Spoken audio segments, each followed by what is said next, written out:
Então qual é o padrão bíblico? Cristologia, doutrina e ética. Eu vou mostrar esse gráfico aqui, esses 3 pontos, para você ver como é que isso faz sentido. A cristologia trata da pessoa e obra de Cristo, esse é um padrão. Depois a doutrina apostólica, que é a dimensão descritiva da teologia, é quando Paulo descreve a obra de Cristo, descreve a pessoa de Cristo, as implicações da obra de Jesus. Então a ressurreição tem implicações? Tem, a ressurreição tem implicações sobre a esperança cristã, por exemplo. É uma doutrina, na verdade é um ato histórico, cristológico, que vira uma doutrina em Paulo, e da doutrina ela assume ela é um pré-requisito para uma determinada postura ética, comportamental.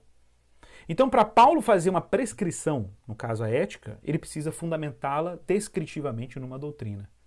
Interessante, né? Porque muito do pessoal que trabalha a questão da moralidade, aí que Jesus é o exemplo moral, simplesmente ignora o elemento descritivo da teologia, que é basicamente o elemento doutrinário. Importante, né? E aí você vai começar a ver entre os liberais uma tendência que nós chamamos de exemplarismo. O que é exemplarismo? É uma noção de que Cristo vai nos salvar moralmente sendo mero exemplo moral, de fato. Então, observe, a tradição intelectual evangélica reconhece em Cristo uma fonte, um paradigma de uma vida redimida, não há dúvida. Porém, a gente não faz isso nos mesmos termos que a teologia liberal faz. De jeito nenhum. Jesus não é só um exemplo, como o pelagianismo fazia. Se você não sabe o que é o pelagianismo, pesquise sobre Pelágio. O pelagianismo propunha uma salvação baseada na imitação, uma salvação, uma soteriologia mimética. Mimesis quer dizer imitação. É uma salvação baseada no exemplo de Jesus. Jesus veio para dar exemplo. E se você seguir o exemplo, você vai ser salvo. Não é isso que Jesus fez. A abordagem cristológica ortodoxa está sempre preocupada em integrar pessoa e obra de Cristo com a ética cristã, mas por vias completamente diferentes do liberalismo teológico. Pelo simples fato da gente reconhecer que Jesus é Deus, a autoridade dele é fundamental, a obra e a pessoa dele são fundamentais. Então aqui existe uma relação entre cristologia, soteriologia e axiologia. Ou seja, a natureza de Cristo, a obra de Cristo em nós e a nossa resposta à obra de Cristo, que no caso aí é a ética cristã. Eu vou mostrar para vocês aqui uma coisa interessante. Na década de 90, Alistair McGrath escreveu um artigo que está disponível na internet facilmente. Está na bibliografia, é só buscar no Google. Em PDF tem ela aberta, não é pirata, é aberta. E esse artigo é muito interessante. Olha o título do artigo. De que maneira Jesus pode ser um exemplo moral para cristãos? Uma discussão exatamente sobre imitação de Cristo.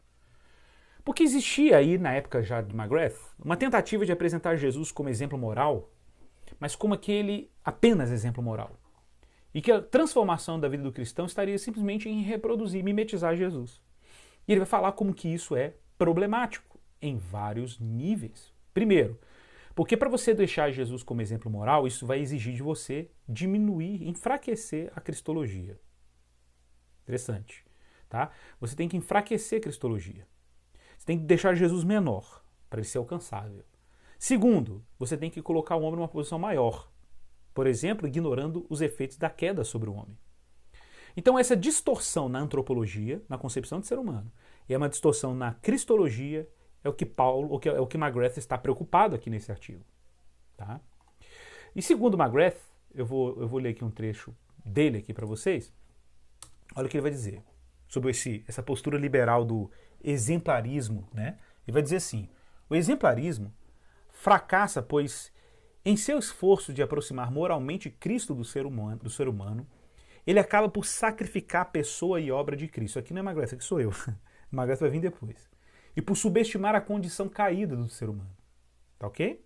Em termos teológicos, para se afirmar uma soteriologia exemplarista, liberais precisam murchar a cristologia e inflar a antropologia. Um resumo do que eu acabei de falar agora há pouco. Né? Bom, aí, na medida que a gente vai caminhando com Alistair McGrath aqui nessa conversa, ele vai chamar a atenção para o fato de que liberais são obcecados com o exemplo moral de Jesus. Nesse sentido, a ortodoxia evangélica não pode falhar em apresentar uma resposta à altura do problema. Existe um problema de hipocrisia religiosa? Sempre teve na história do cristianismo. Mas como dar uma resposta ortodoxa que não sacrifique a cristologia, que não sacrifique a antropologia bíblica sobre a queda e o pecado humano, Ou seja, o fato de que existe um abismo moral entre Jesus e o ser humano. Isso não é... Cristo e o ser humano não estão tão próximos assim moralmente, com certeza. Mas por liberalismo, né? Eles tentaram aproximar isso como? Ah, o homem não perdeu, não sofreu tanto assim com a queda.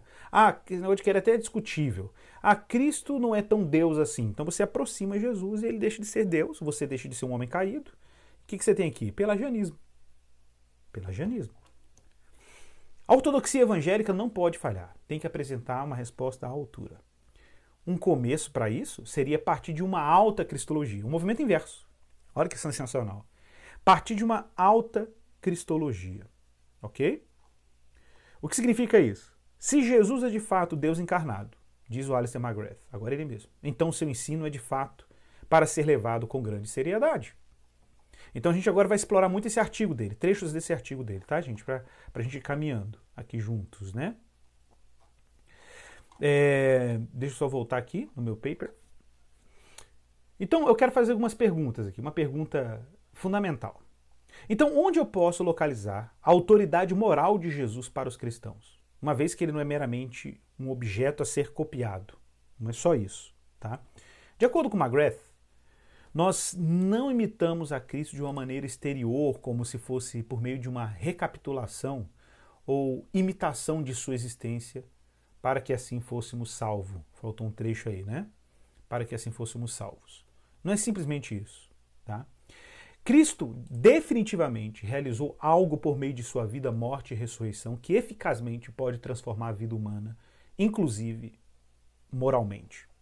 Então Jesus Cristo não fez uma obra e viveu o que ele viveu simplesmente para ser um exemplo moral. Ele fez algo eficaz.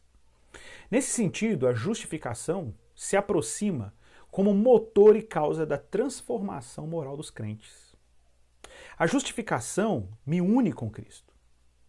Ela torna viável e possível um dom, um novo modo de existência, de acordo com McGrath, um novo estilo de vida que capacita crentes, olha que legal isso aqui, capacita crentes a viverem de tal maneira que suas ações correspondem a essas de Jesus. Dessa forma, ao contrário da soteriologia exemplarista, a alta cristologia, isto é, a pessoa e obra de Jesus em plena divindade e humanidade, fazem algo eficaz na vida humana, agora, na sua biografia, e assim ela é afetada pela obra de Jesus.